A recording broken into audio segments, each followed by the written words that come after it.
Yo, what is W2's for YBP Gang, YBP Nation, YBP Boxing, YBP MMA. I'm coming at y'all with another quick prediction video. I'm going to be zipping through the entire card for UFC 305, giving my reasons for who I'm picking, or giving my reasons for why I'm picking who I'm picking, and why he's going to win. So, first fight, we have is Stuart Nickel versus Jesus Aguilar. Stuart Nickel, undefeated guy. He's out of the Australia, Oceania region. Kind of like where they're fighting. And he's touted as like the best prospect coming out of there. And then you have Jesus Aguilar. He's a veteran in the game from Mexico. He's a gritty fighter. He's someone. I guess let me go into Stuart Nickel's game before skipping through that. He's a wrestler predominantly. He tries to take people down. If you just watch his tape, a lot of his knockouts aren't necessarily just like straight knockouts. They're more like ground and pound, and pounding on people, hitting them sides of their heads, getting them into a controlling position, flattening them out, and hitting them there. So he's not straight knocking people out. He has solid boxing, nothing too crazy. Just a good, well-rounded fighter. And similar with Jesus Aguilar, he has a ground game as well. He can take people down. He has been taken down in fights, but he usually is able to get back up, and he has good power on his feet. We saw that in the Shannon Ross fight. So for this fight, I think both guys have similar skill sets. I think really the difference is the strength of schedule. I think Nickel is looking good against who he's fighting just because of who they are. He's doing a lot of the same things to these guys who don't have the best takedown defense, don't have the best grappling, don't have the best insights of what to do defensively. I think Aguilar will be different. I think he's going to pose a different challenge for Nickel. He's going to be able to stuff the takedowns, and I think even if they get in those positions, I think even Aguilar could time a takedown and maybe get him to the ground. So, for this fight, I see Jesus Aguilar landing more strikes. I think he's going to, put a pace on Nickel, and I think take him into deep waters because a lot of these fights are ending in the first round. Aguilar has been 2 decisions, and I think Aguilar is the big difference that I see with these guys is the power. Jesus Aguilar is hurting his opponents. He's always dangerous. He's a bit wild but controlled. With a lot of his shots. So I think that's gonna be the difference here. Nicole has a little bit of power, but not quite to the extent of Aguilar. And I think he's gonna go out there and get a decision. But like I said, I think it's a close fight. I think it's just worth a dog play here because I think it's evenly matched fight. I don't think Stuart Nickel's that much better to be 2-1 over Jesus Aguilar. So yeah, give me Jesus Aguilar by decision. Next one, I got Keenan Song going up. Oh, I already spoiled the prediction. All right, I'll just keep it quick then. Ricky Glenn, I don't think he's that good of a fighter. He's very stiff with his punches. Not too much skill, just for what I've seen. Like it's not like a Dricus du Plessis awkward. It's just it's like an awkward like bad. It's not much. Even the fights that he wins, like when he knocked out Joaquim Silva, I still don't even know how he did that. So he does have some grappling. We saw some good stuff from him in the Dober fight. But Keenan Song has some good defensive grappling. And Glenn's grappling isn't nothing to write home about to where he's, in that fight, he showcased defensive grappling. Offensive grappling isn't the best. So Keenan Song, if he can keep the fight on the feet, he should be able to just, knock out Ricky Glenn. He's been knocked on his last 2 fights by Christos Giagos and I believe Drew Dober. So, barring any fluky stuff going on, maybe Glenn catches him with a shot. I think Glenn's too slow. I think Glenn's too stiff. And I think the technical guy with the power is going to win this fight. So, give me Keenan Song by round 1 knockout. Next fight, we have Tom Nolan going up against Alex Reyes. In this matchup, I have Tom Nolan to get the dub. I might as well just review it. I got him winning the fight by first round knockout. I see it's going pretty similar to the last fight that Alex Reyes had against, I believe it was Charlie Campbell. Charlie, he's just going the same way. I think he's kind of cooked at this point. I know Tom Nolan had a setback in the Victor Martinez fight, getting knocked down in that fight, and then he had a scare with the Nicholas Mota fight. But for the most part, he's a lengthy striker. He's a guy who can beat you in the boxing range and beat you in the kicking range. He's gonna be bigger in this matchup. He's gonna have all the power. He's gonna have all the striking advantages here. He should be able to just put Alex Reyes out. It just seems like Alex Reyes just can't find his move. I will say, like, as far as a fighter goes, Alex Reyes looks the part when he's fighting. He looks like he has a good stance, looks like he's a good fighter, but he seems to just crumble under the pressure, and no one should be able to do what he did to Victor Martinez. I don't think Reyes is that good of a fighter. He's been out. I think the activities getting to him, and really didn't get too much time to showcase any of his skill in the Charlie Campbell fight. So I think Nolan would do him the same way. So yeah, give me the powerful, almighty Tom Nolan to get the knockout in the first round over Alex Reyes. Next fight, we have Jack Jenkins going up against Herbert Burns. I will be picking Jack Jenkins to get the second round knockout over Herbert Burns. Herbert Burns almost exclusively gets knocked down in the second round. pretty much the game script for his fights is get have some success in the first round, maybe get a takedown, maybe get the back for like a slight bit. Don't play too much in the strike. Maybe he'll land a decent shot, and if nothing goes his way, he's pretty much gassed going into the second round, and he pretty much just gets finished. That's pretty much how he goes. Doesn't have the best cardio. Seems like he cuts a lot of weight to get to the featherweight limit. And yeah, Jack Jenkins is another skilled guy, another good all around guy. I know he did get thrown by Chepe Mariscal. That was not good. His grappling is a little bit sus, but it should be good enough to stay out of the way of Herbert Burns submissions and really just survive a first round onslaught here. So, do I think Herbert Burns has a chance to win the fight? He definitely has a chance. Yeah, that's why he's not as big of a underdog as Alex Reyes, but realistically, I mean, he has one round to really do something, and he's a very one-dimensional fighter on the feet. Jack Jenkins should be able to piece him up and pretty much make it to the second round and get that knockout. So give me Jack Jenkins by second round knockout over Herbert Burns. Next fight, Casey O'Neill going up against Luana Santos. I got Casey O'Neill by decision. This fight really just comes down to, I think Luana Santos is too wild on the feet. I think her boxing's overrated. She does have power, but I don't think that's really going to matter in this matchup. I think O'Neill his gas tank is way ahead of Luana Santos. We've seen her gassed. Even in the Edgar fight, Edgar was able to come on strong in those later rounds. And I think Casey O'Neill can put on a pace, really, light her up with shots on the feet, mix in. I think, in these recent fights, she's become more of a boxer and anything, but she has some kicks in her arsenal as well. I think she's going to be. And, okay, I think the biggest X factor, if you're picking Luana Santos, she does have power, but it's the judo. I don't think Casey O'Neill will have too much trouble with that. Even if she does get thrown, I think she'll be able to, hold her own in those positions and be able to get back up. She has some good grappling on her own as well. So if they keep this in just a striking sense, just keep it at distance, I think that's best for Casey O'Neill, and she can push a pace on Luana Santos, make her uncomfortable, put her on the back foot, and that's something that you can always count on Casey O'Neill to do. She's always, even if she's losing in a fight, she's always going to put her opponent on the back foot. I think she can make Luana Santos uncomfortable, make her rethink her whole game plan, and cruise to a dominant 30-27 decision. So give me Casey O'Neill to outstrike Luana Santos, get away from the grappling, and get a decision in this fight. The next one, we got Josh Culibao going up against Ricardo Ramos. I got Ricardo Ramos to get the knockout in the third round. This is a very close matchup too, just like the last one that I mentioned. The difference that I see here is we've seen Josh Culibao hurt to the body. We've seen him get, rocked a little bit in these fights. I think Ricardo Ramos is a tougher fighter. I think he has that grappling upside. We saw Culibao take it down by Laurent Murphy. And let me remind myself, who was he taking?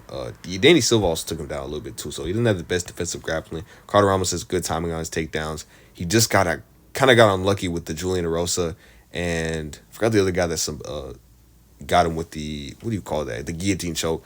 I think he just got unlucky in those positions. I don't think it's gonna really happen again. I don't think the Lightning's gonna strike 3 times in a row. I think hopefully he's made those adjustments to not get caught with that again, but expect him to come in with some good, well-timed takedowns. He's a very powerful guy. I think he's a more powerful guy in this matchup, and I think he has a better cardio, surprisingly. I don't think it's a crazy difference, but we saw in the Zubaira fight, he was able to dig deep and, hit him with some really good shots late in that fight, when he was, sort of out of it. He's always a danger to get that finish. I think late in round 3, he can come on strong, put some volume on Josh Culibao, make him uncomfortable, and get a knockout. So give me Ricardo Ramos in a knockout round 3. Next fight, we have Junior Tafa going up against Walter Walker. I got Junior Tafa to get the knockout over Walter Walker. I'm not... Okay, so here's the thing with Walter Walker. Walter Walker isn't... He's very stiff. He's very stiff with his shots. Very, very slow. He's kind of just like a big bulldozer. He's going to be charging up at you. With Tafa, I think he just has enough takedown defense to keep the fight on the ground. But the biggest thing I've seen is Tafa has good initial takedown defense. Once he gets put on the ground, I think it's going to be hard for him to get up. But I don't think, Walter, from what I've seen, doesn't really continuously shoot I mean, he can, obviously, but once that initial takedown gets stuffed, I think he's going to have trouble, continuing to shoot the takedown, one after another. He got bailed out in the Bresky fight. He was able to get those takedowns pretty easily. Even in his Titan FC fight, he was fighting a smaller opponent. He's pretty much shooting 90%, from the field. If he attempted a takedown, he's probably going to get him down. He saw maybe 1 round of resistance. I think second, third round, not third, but in the first, second round, I think Taffa will be taken down, but he'll land damage on the feet.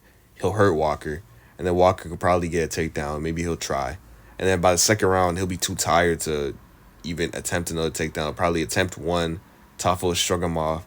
He'll be tired. He'll be gassed. Walker will be on the back foot, and Taffa will knock him out. I'm not too impressed even with Walter Walker's takedown setups. Even like they're very telegraphed. I don't know how Brisky was getting taken down with the stuff that he was. At least Usman, he would he was reshooting, he was putting the pressure, and some of them were even masked with some stuff. Usman was also bouncing up and down. He has a really good chin. Walter Walker, he has really bad cardio. Even I think a second or third round knockout wouldn't be too bad because Walker, he has that bad cardio and he just gets tired too quick. So not that Tafa has that much better cardio, but I think he could dig deeper in this matchup.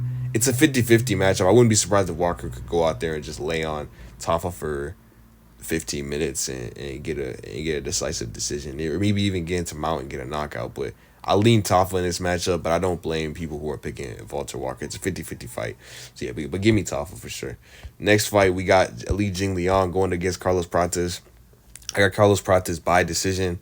Very, very tough fight. I think one of those fights where if you're betting on it, I think you should definitely bet on Li Jingliang. But just from a pick sense, like if the odds are both plus 100, both ways, you got to pick Prates. I feel like just because the length, I think the length's going to be too much for Li Jingliang. But Prates has some big holes in his game. And I think someone who can get into boxing range like Li Jingliang can't give him trouble. We saw in the Trevin Giles fight. Trevin Giles was able to get in that boxing range and expose Carlos Prates' boxing a little bit. Make him uncomfortable, put him on his back foot. He wasn't able to use his reach and his length. So that's improving though. I think Prates has some decent hands, but that's a spot where we've seen Li Jingliang lunge into range and knock people out. We saw that in the Muslim Salikov fight and the Santiago Ponzinibbio fight, just lunging in and knocking people out. He could definitely do that to Carlos Prates. I don't count that out. The grappling, it shouldn't really be an issue. Prates has defended takedowns from some pretty good guys, Radke, and forgot Mitch Ramirez. I think he stuffed takedowns from him too. And another guy, Trevin Giles, I think might have attempted one or two takedowns. So I don't think Li Jingliang's going to have that much success in that department. I think both guys are going to have respect for each other if they did tape study. I think Li Jingliang's going to be a little hesitant, but I think he will be active. He'll be throwing those leg kicks. And yeah, I landed on decision because Li Jingliang has never been knocked down in his entire career. I think he's game. He's going to come back and try to, put up a fight. Might eat some hard shots, but I think in the end, this would be Prates' really big test, and he'll learn some lessons from this. And yeah, I think it'll be a good back and forth war. A good fight like that. On paper, like just looking at the tape, like I feel like it probably should end in a knockout, but I'm gonna lean Prates. I'm gonna lean the fight to go all the way. So yeah. Next fight we have Josina Rosenstrike going against Tai Tuivasa. I got Rosenstrike, my first round knockout. Not too much to say here. I honestly really didn't even watch tape for this one because I feel like their recent fights don't really tell us anything. Tai Tuivasa got out-grappled by Marcin Tybura and then Volkov. And then Rosenstrike had that passive performance against Gatziev that's like tricking people into thinking that he's going to win a decision. In this fight, that was purely because he was fighting a wrestler. So I even thought about maybe picking him by decision, maybe, playing something like that, but I think he just gets the first round knockout. I think we see vintage Rosenstrike, the Rosenstrike that we saw against Augusto Sakai, just something like that. I think he's just gonna spark Tuivasa out. I think he has faster reflexes. He's the more technical guy. He has more tools in his bag. The kicks, the hands. More technical guy. He's on a higher. I think he's just feeling really good right now. Tuivasa's been, the confidence has to be lacking. He's 4 straight losses. Rosenstrike's coming off of that upset win over Gatziev, a very dangerous guy. Not as fast as Tuivasa, but, a very, very tricky opponent in that one. And he was able to use his IQ to, be smart and not dart into range and, keep his distance. So I think he might do something similar here. Maybe take it a little bit slow for the first, maybe 1-2 minutes and then catch Rosenstrike coming in, catch him with a counter and get him out of there. So give me Rosenstrike by first round knockout. Next one, we got Gamrot versus Dan Hooker. Yeah, see, this one you got to kind of infer. You got to just hope that Gamrot his chin holds up because we don't really have here's the thing with Gamrot, like, and even Hooker, we don't even have too much evidence that Hooker can defensively grapple against a top wrestler. All we saw was the Islam fight, and in my humble opinion, I think Gamrot's a better wrestler than Islam, a better grappler all around. The way he's able to, I mean, he was able to take down and control Arman, for a little bit, and that's some stuff that we saw from Islam early on, as well. And Islam's grappling has been like people were able to like stuff his takedowns. We've seen, he's able to get the back, but people like we saw in the Poirier fight. It's a hot take. I'm not saying 100%, but I think. But see, the difference with Islam and Gamrot is that Gamrot's not that much of a sub threat. I don't even think he has one sub at the UFC level, nothing crazy. But yeah, I just think he gets mauled by Gamrot. You know, people are saying that he does. I mean, if you look at his UFC stats, he has an 80% takedown defense, but I don't know. I don't know. I don't really have too much faith in that. But it's a guess. I mean, you can't, even if you watch tape, you can't be too confident in Hooker's takedown defense either way, because he just hasn't fought anybody like Gamrot who's gonna shoot the takedowns and gonna be in his face, in his grill. But what you can, I mean, if you have hope for Hooker, you can hope that maybe he can land a shot and land damage and land stuff that's gonna, leave an impression in the judge's eyes, and maybe he could win a decision just purely off damage. But even that's a big if. Gamrot, man, he can control these guys and close the distance. And Hooker's not an RDA. He's not like any of the guys who have been able to. Even like RDA took him down like 11 times. Like, he pretty much, aside from the first round scare, he was able to just come back and do really well in that fight. So I got Gamrot by decision. Can't be too terribly confident because you don't know how Hooker's gonna show up. But yeah, that's my pick. Next one we got Urseg going up against Kakar France. I got Urseg. I have seen some people on the Kakar France side not really understanding why. I mean, I don't know. I can see it maybe, but I don't know. I don't actually. No, I really don't see it. I will say Kakar France has a really good defensive grappling. I don't think Urseg will be able to get the fight to the ground, so that could make the fight a little bit closer. But I think Urseg's by far the better boxer, way better boxer. Has that length to keep it at range. And Urseg can really just style on him, man. Like with the kicks, all that type of stuff. It's going to be up to Kakar France to chase Urseg down, put him on his back foot, and make it uncomfortable. I could see it, but nah, man. Urseg's on this type of run, man. I mean, what he was able to do to Pantoja, it could be recency bias. I could see Kakar France, like maybe he catches him with something like an overhand right, but he's way too wild, way too just like. Nah, he's too undisciplined in there, bro. Like just throwing winged shots, anything. I think Urseg's just a cleaner fighter, cleaner, more technical, and he's just gonna style on Kakar France. So yeah, give me Urseg to win this fight by decision. Oh yeah, main event, speeding through this. I got Dricus du Plessis beating Israel Adesanya by sub in round 2. This is the gut, man. This is the gut. I think if you're picking Izzy too, it's kind of the gut because. Man, no, but okay, see, here's the thing. The people who are picking Izzy, they're picking him based off narratives. Like, it's just like, oh, like, contender Izzy. Like, when he's down, you can't pick a fight off narratives. You got to pick a fight based off the, like, skill for skill, bro. And I think Dricus, what we saw in the Strickland fight, he was able to push back Strickland, and Strickland was able to push back Izzy. So I think the pressure is going to be a big problem for Adesanya. I don't know if he'll be able to fight off his back. We've seen that be a struggle for him, fighting off his back foot. And I think Dricus, paired with the unorthodox style that he has, paired with the power that he has, in his hands, the grappling, I just think Izzy's going to struggle, man. I think we could see Dricus get a takedown in space and just get on that back. We saw Vettori do something similar.